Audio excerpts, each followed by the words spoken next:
Olá, sejam muito bem-vindos a mais uma aula do Escola Bíblica do podcast do projeto Orai Sem Cessar.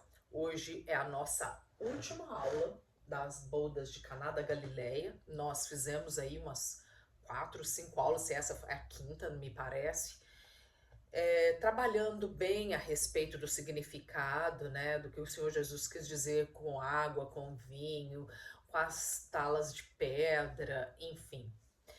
Na semana passada, nós ainda fizemos uma oração e eu lembro hoje, quando eu escrevi sobre isso, eu fiz uma oração falando assim: Senhor, hoje eu venho te dizer que eu estou com uma confusão de sentimentos dentro de mim, porque é verdade, tem dias ou semanas, né, às vezes até meses, que parece que tá tudo tranquilo. Dá aquela baixada, o casamento vai indo, o relacionamento vai indo. Aí tem um dia que parece que a gente não vê mais saída, dá uma confusão, parece que as nossas orações não surtem efeito, né? Então fica aquela coisa assim, parece uma gangorra. Um dia a gente ora dizendo agradeço, porque através da tua presença eu posso ver o teu agir. No outro dia fala, Senhor, eu só venho te pedir, orar, chorar, reclamar. Oh, mas aí tem dia que você fala, hoje eu não quero reclamar, hoje eu quero agradecer. A verdade é que Deus é misericordioso o tempo todo e isso é um processo de transformação que a gente vê se despontar na nossa vida no decorrer, né? E as coisas não acontecem tão rápido, pelo menos não do jeito que eu gostaria que acontecesse. A verdade, né, é que o Senhor na nossa vida vem fazendo dessa situação, né, uma transformação, nos ajudando a nos ajustar ao outro. E sim, parece que tem dias que a gente vive numa montanha-russa entre altos e baixos, né? E nessa confusão toda, o que a gente percebe é que a gente não consegue lidar com a situação, não consegue entender os propósitos, né, do Senhor nessa situação, nos sentimos muitas vezes perdidas e perdidos, angustiados, né? É um mix de emoções e sentimentos que tomam conta da nossa vida, que parece bater a nossa porta, né? Bem, a verdade é que todos esses sentimentos e tudo isso que acontece com a gente, nada mais é para que a gente possa crescer na presença do Senhor, né? E voltar lá ao primeiro amor, né? Quando o Senhor fala lá na carta à igreja em Éfeso, né? Em Apocalipse, ele fala que a única coisa que ele tem contra aquela igreja é que ela precisa voltar ao primeiro amor. E o primeiro amor nada mais é do que voltar-se ao próprio Senhor, né? Porque a gente só conhece o amor, porque a palavra fala, porque nós o amamos porque ele nos amou primeiro, né? Então, voltar a ele, confiar nele, nas promessas dele, no seu cuidar e entregar a ele a nossa situação, o nosso casamento, a nossa esposa, o nosso marido, os nossos filhos e esperar, né, que o Senhor venha fazer essa transformação. Na prosa passada, eu acho que eu terminei falando da transformação que o Senhor começou a fazer no meu casamento, né? Eu digo começou, porque igual eu falei agora, né? Porque um bom vinho precisa de anos para chegar a ser uma boa safra, né? Conforme a gente já tinha visto nas outras aulas, a gente sabe que a fermentação do vinho pode durar desde alguns dias até várias semanas. Isso também depende da quantidade de açúcar presente no mosto, as condições climáticas, que o mosto é submetido, né? Existem vários fatores. Os vinhos tintos de qualidade chegam a ficar nesse processo de 10 a 15 anos. Já aqueles vinhos de guarda, né, que é aqueles safras especiais, podem ultrapassar aos 50 anos para essa maturação. Então, bem, aí a gente começa a entender que um casamento só começa a ficar mesmo ali maturado, com maturidade, a partir de certo tempo, né? No início, realmente é complicado e é preciso muita oração, muita busca para a gente conseguir chegar ali nessa. Não é chegar, manter esse casamento, né? Que o mais difícil é manter, né? Mas, enfim, voltando então lá para a transformação, né, lá do vinho, depois que essa fermentação acontece, né, com esse aumento de temperatura e eu fiz essa analogia de aumento de temperatura com a nossa família, sogro, sogra, enfim. Depois que esse aumento de temperatura acontece, no caso do vinho, a fermentação pode durar alguns dias, várias semanas, igual a gente falou, né? E no caso do casamento, pode durar anos, até o casal entender toda essa dinâmica, todo esse processo.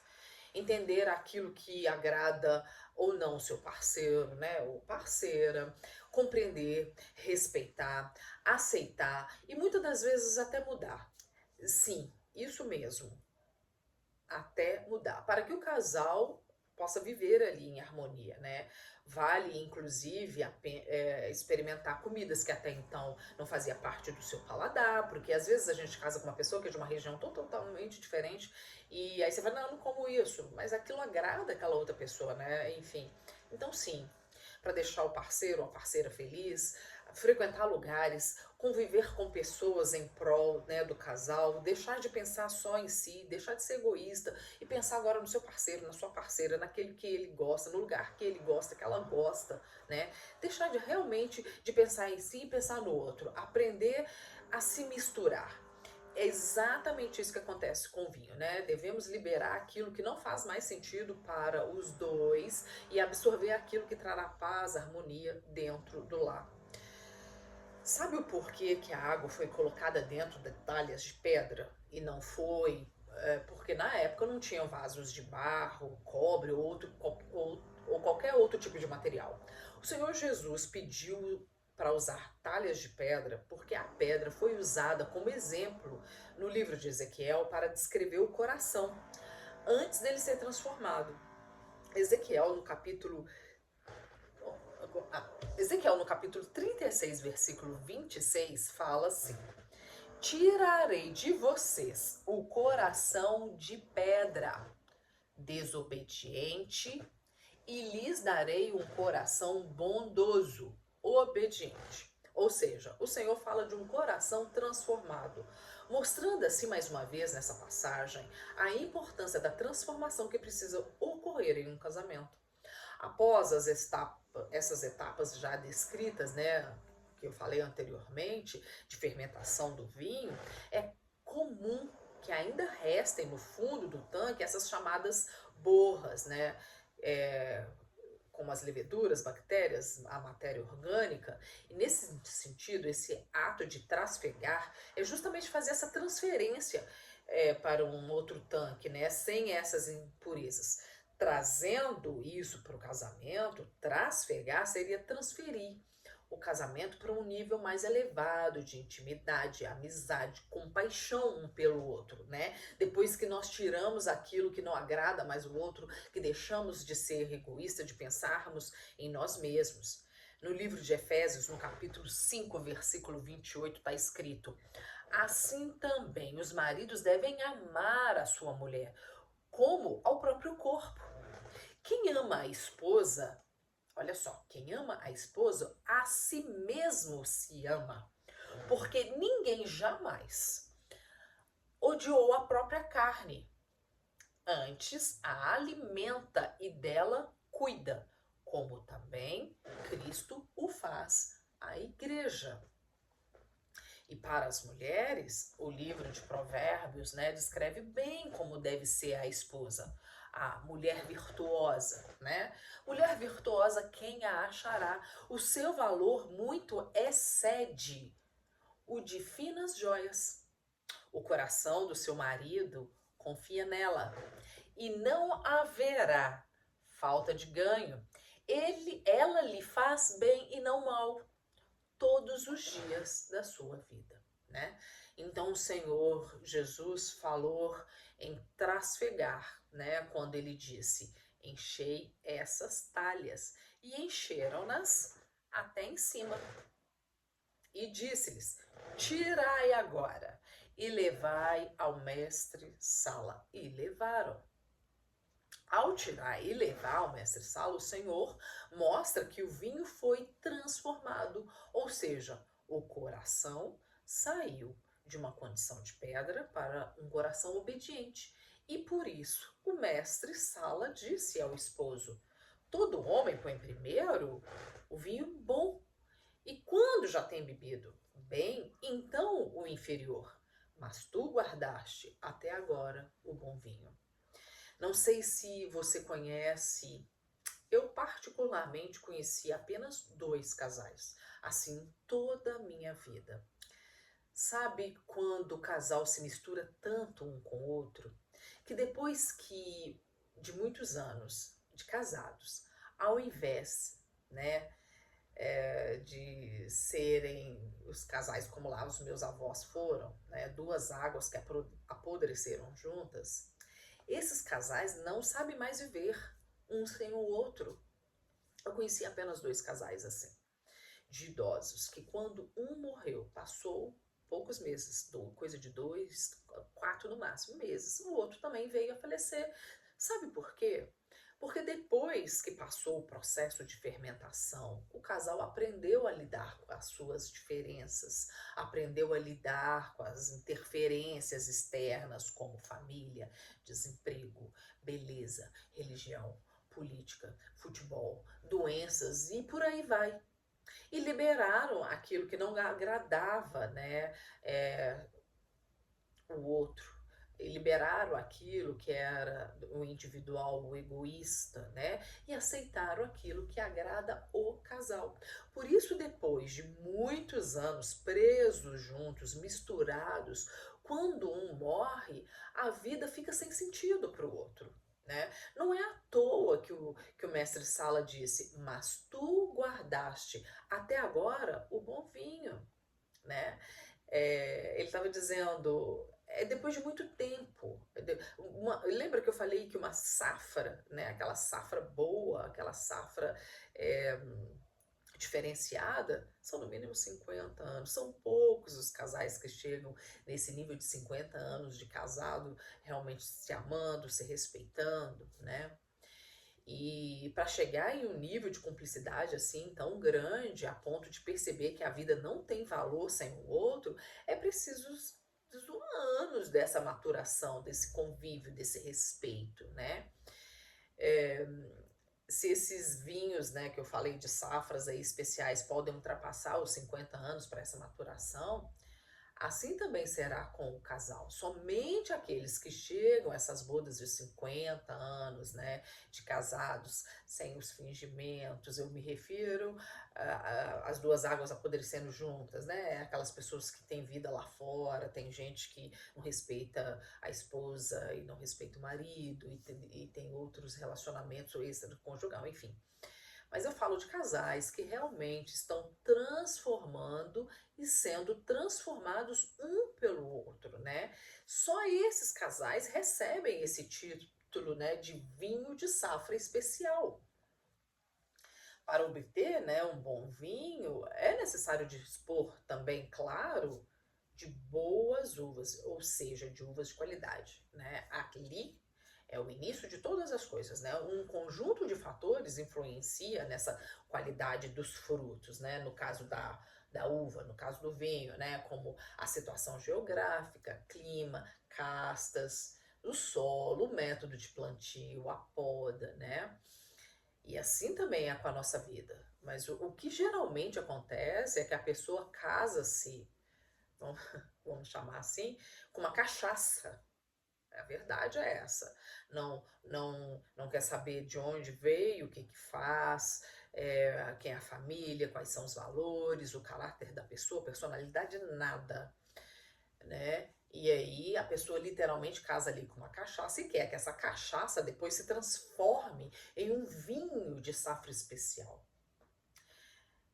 Isso não vai acontecer, né? Infelizmente, isso que acontece, é isso mesmo que acontece com muitas pessoas, né? E não é à toa que muitos divórcios acontecem, né? Sem contar aquela pessoa que se casa e se divorcia várias vezes. Como assim?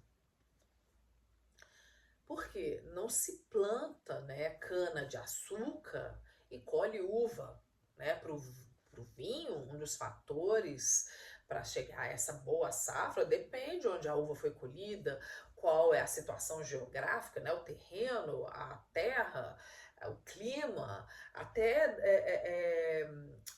a uva, né? Aquela uva veio, foi escolhida a partir de, né? De qual outra a uva, como é que chama, que originou, né? Então, te pergunto, você está procurando a pessoa para quem ainda não casou, né? Para quem ainda não casou. Você está procurando a pessoa que vai ficar preso com você para o resto da sua vida? Onde outros fatores importantes para o vinho chegar a uma boa safra, né? Como eu já falei, solo, poda, plantio, aquela coisa toda. Então, vou te perguntar mais uma vez, agora trazendo isso para você, né? Você conhece a família, os familiares dessa pessoa?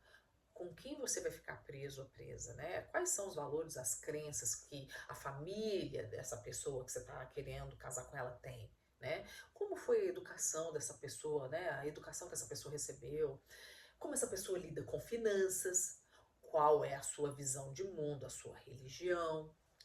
Eu digo isso porque nós devemos tentar diminuir ao máximo o risco que pudermos, ao máximo, né? Porque a quantidade de álcool que será produzido durante essa fermentação alcoólica, né, no caso do vinho, depende de vários fatores. Então, nesse caso, a fermentação, as brigas, as confusões também vão depender de vários fatores. De onde ele veio, o que a pessoa acredita, como é que foi a criação, os valores da família, como é que é ele com os pais, enfim. Algum deles, né, são uma concentração, alguns deles, né, são a concentração inicial desse mosto que vai dar início ali toda essa temperatura do processo, né? No caso do vinho, a quantidade de álcool, no nosso caso, a quantidade, né? Você está procurando uma cachaça, imagina a confusão que não vai dar, né? E mesmo sabendo de tudo isso, a fermentação é inevitável. Por mais que a gente case com alguém muito parecido conosco, que frequenta a mesma, quem sabe, a mesma igreja, a mesma escola, mesmo bairro, conhece a sua família, é inevitável essa fermentação acontecer. Haverá dias, né, que a gente vai estar assim, você vai estar profundamente arrependido de deixar de ser livre. Meu Deus, o que eu fiz? Ai, que bom era ser solteiro, né? Uma vez eu vi uma mulher pedindo oração ao pastor porque o seu marido a tratava muito mal. E fez várias ressalvas, né? Contou tudo. E depois de muito falar, o pastor lhe perguntou: a senhora é a primeira esposa desse seu marido? E ela respondeu: sim, eu sou a terceira ou quarta, não me lembro, tá? Aí o pastor disse: minha filha, precisamos ter cuidado ao casar-se, né? Mulher nenhuma transforma homem. Gente, isso é verdade. Ninguém transforma o outro. É preciso os dois se transformarem juntos. O processo de transformação não acontece sem que um não queira, né? Por isso, o cuidado ao escolher a sua uva, né? É importantíssimo. Cachaça é álcool puro, vai descer amargo e nunca vai se transformar em uma boa safra. Entendeu por que o Senhor precisa estar nas nossas bodas desde a concepção dela, né? Então, assim, é importantíssimo orar, perguntar a Deus se a pessoa escolhida por nós é também, de fato, a pessoa escolhida por Ele, tá? Para terminar aqui a nossa última aula, eu anotei que a composição do vinho, tá? O vinho é formado de 85 a 90% de água, de 7 a 24% do álcool, de 1 a 8% de ácidos e de 1 a 15% de açúcares. Aí depois tem sais minerais e orgânicos, compostos fenólicos, aldeídos e éteres, né? Glicerina, blá blá blá. Tá. Mas a maior quantidade da substância no vinho é a água, que durante todo o processo é acrescentado os outros componentes para transformar aquilo que era sem gosto, sem cor, sem cheiro, em um vinho de boa safra, né? De uma safra especial, né? Com uma boa coloração, um cheiro agradável, um gosto que agrada o paladar de quem o possui, né? Então, para terminar, finalizar essa boa desencanada Galileia, eu quero dizer, falar uma frase que eu li que falava o seguinte: não é sobre quem preenche os nossos vazios, mas sobre quem sabe criar dentro de nós o seu espaço. Amém? Espero que aceite, e a partir da próxima aula da semana que vem nós vamos voltar com a nossa escola bíblica agora estudando Atos Romano, Cartas Paulinas. Vamos voltar para a nossa escola bíblica. Eu só quis fazer um parêntese aí para gente deixar bem claro as bodas em Caná da Galileia, para terminar os evangelhos com chave de ouro. Bem, muito obrigado por ter estado aqui comigo hoje. Te vejo na próxima semana, na próxima escola bíblica do podcast do projeto Orais Sem Cessar.